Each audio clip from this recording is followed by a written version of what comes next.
रस्मों की बात करें तो रस्म कैसे बनाई गई? क्या आप रोज सुबह अपने दांतों को ब्रश करते हैं? मैं बस पूछ रहा हूं, आप करते हैं? अरे ऐसा मत कीजिए, इसका मतलब है नहीं। Yes. तो हर दिन सुबह आप दांत ब्रश करते हैं? ये एक तरह की रस्म है, क्या ऐसा नहीं है? वाकई लोग कहते हैं सुबह की रस्में। वो पूजा की बात नहीं कर रहे, उनका मतलब है शिट, शावर और शेव। मैं नहीं करता, आप भी नहीं करते। तो जो कुछ भी आप रोज करते हैं, जरूरी नहीं कि पसंद से, पर आप वो काम करते हैं क्योंकि आपने तय किया है कि ये मेरे लिए अच्छा है। वो आपके जीवन में एक रस्म बन जाती है। दांत ब्रश करने की ये रस्म आपके जीवन में आई क्योंकि आपके माता पिता, शायद आपकी माँ ने इस पर जोर दिया था। क्या आप अपनी माँ के आभारी हैं जिन्होंने संस्कार पर जोर दिया? हाँ या ना? आप नहीं हैं?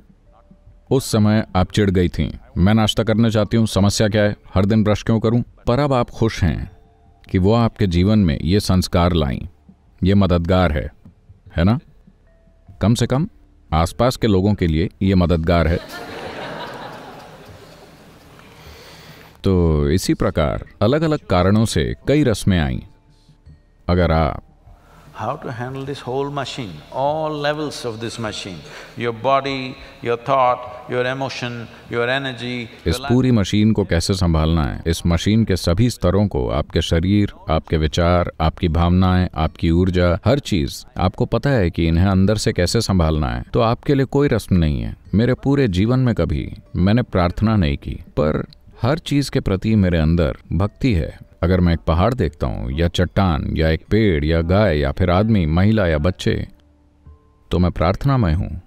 पर मैं प्रार्थना नहीं करता। मैंने किसी भगवान से किसी चीज के लिए कभी प्रार्थना नहीं की। तो मैं किसी भी तरह से कोई रस्म नहीं कर रहा हूँ, क्योंकि अगर मैं अपनी आंखें बंद कर लेता हूँ तो मैं अपने जीवन के भीतरी और बाहरी दोनों चीजों से निपट सकता हूँ। मैं इसे ठीक करना चाहूँ तो मैं आंखें बंद कर लेता हूँ, अगर मैं उसे ठीक करना चाहूँ तो मैं अपनी आंखें बंद कर लेता हूँ। अगर आप पर्याप्त साधना करते हैं तो आप ऐसे बन सकते हैं। ये पहुंच से बाहर नहीं है, ये हर इंसान के लिए उपलब्ध है, वो बस पर्याप्त ध्यान नहीं देते। पर अगर आप ये नहीं जानते और आप शांत बनना चाहते हैं, आप नहीं जानते कि स्थिर कैसे बैठना है, तो मैं क्या करूंगा, मैं आपको एक मंत्र सिखाऊंगा, ठीक है? ये कहिए हर दिन सुबह 20 मिनट आप ये कहिए। अब आप शांत हो जाते हैं। ये आपकी रस्म है। अगर ये आपकी मदद कर रहा है तो आपकी समस्या क्या है? अगर ये मदद नहीं कर रहा है तो इसे छोड़ दीजिए, कुछ और कीजिए। हर दिन सुबह अगर आप स्विमिंग करते हैं, यह आपकी रस्म बन जाती है। आपको अद्भुत लगा, वैसा कीजिए। कोई रस्मों के तौर पर योग कर रहा है, कोई पूजा कर रहा है, कोई मंत्र बोल रहा है, कोई गीत गा रहा है। अगर वो चीजें उनके लिए काम कर रही हैं तो किसी को क्या समस्या है? पर जो रस्में मैं करता हूं, आपको भी वही करनी चाहिए। ऐसा कुछ नहीं होता। कोई चीज मेरे लिए काम कर रही है तो मैं कर रहा हूं। ये जरूरी नहीं है कि आप भी वही करें। पर अगर आप मुझसे पूछते हैं, मान लीजिए कि मैं हर दिन सुबह ओम नमः शिवाय का जाप करता हूँ, ये मेरे लिए काम कर रहा है। अगर आप मुझसे पूछते हैं मुझे घबराहट हो रही है, मैं क्या करूँ? अरे आप ओम नमः शिवाय का जाप कीजिए, ये मेरी मदद कर रहा है। अगर आपको ये पसंद आता है तो आप भी करने लगते हैं या आप कुछ और करते हैं। पर बात यह है कि इसे आपके लिए काम करना चाहिए, यही महत्वपूर्ण बात है। तो रस्में शानदार साधन थे जिन्हें एक तरह की समझ से बनाया गया था। एक अरसे के दौरान शायद उनमें थोड़ी बेईमानी आ गई है। एक अरसे के दौरान शायद वो कुछ लोगों के शोषण का साधन बन गए हैं। लेकिन एक सेब खराब होने पर पूरी टोकरी खराब नहीं हो जाती। हमें ये देखने में सक्षम होना होगा कि इसमें भ्रष्टाचार कहाँ है। उस भ्रष्टाचार को निकाल दीजिए और तकनीक का उपयोग कीजिए। हजारों सालों के जीवन में सभ्यता ने जो कुछ भी सीखा है, उन सभी चीजों को फेंक कर ये मत सोचिए कि आप कल फिर से पहिए का आविष्कार कर लेंगे। आज मानसिक बीमारियों से पीड़ित लोग इतने हैं क्योंकि कोई भी ऐसी चीज नहीं बची जिसे हम आचार विचार कहते थे। इस जीवन के बारे में कोई तर्क या समझ नहीं है। मैं ऐसा क्यों हूं, मेरे अस्तित्व का स्वभाव क्या है, ना आचार ना विचार। आप में से कुछ या सभी अगर ये तय कर लेते कि मैं ब्रश नहीं करूंगा, क्या समस्या है? हो सकता है कि आपके लिए कोई समस्या ना हो, लेकिन बाकी सभी परेशान होंगे।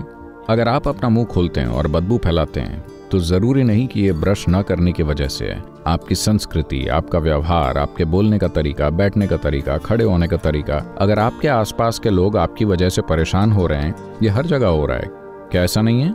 खासकर लड़कियों के लिए, है कि नहीं? अगर आप शहर की किसी बस में चढ़ते हैं, क्योंकि इन सभी चीजों को रस्मों के रूप में सिखाया गया था कि आपको कैसे व्यवहार करना चाहिए।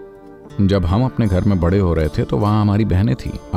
आप उनके साथ तू तड़ाक करके बात नहीं कर सकते थे। आपको हमेशा उनके साथ सम्मान से बात करनी होती थी। जब वो छोटी बच्चियां थी तब भी हम उनसे लड़ना चाहते हैं, हम उनकी पिटाई करना चाहते हैं, पर नहीं, आपको लड़कियों के साथ एक खास तरीके से पेश आना होगा। जब आप ऐसे संस्कारों के साथ बड़े होते हैं तब आप सीखते हैं कि सड़क पर महिला के साथ कैसे बर्ताव किया जाए, वरना लोगों के व्यवहार को देखें, सबसे असभ्य। असभ्य का क्या मतलब है? संस्कृति की जरूरी रस्में उन लोगों में नहीं हैं, है ना? तो ये अलग अलग तरह की रस्में हैं, सामाजिक रस्में, आध्यात्मिक रस्में, धार्मिक रस्में, इससे फर्क नहीं पड़ता। क्या ये आपके लिए काम कर रही है या नहीं कर रही? यही एकमात्र सवाल होना चाहिए।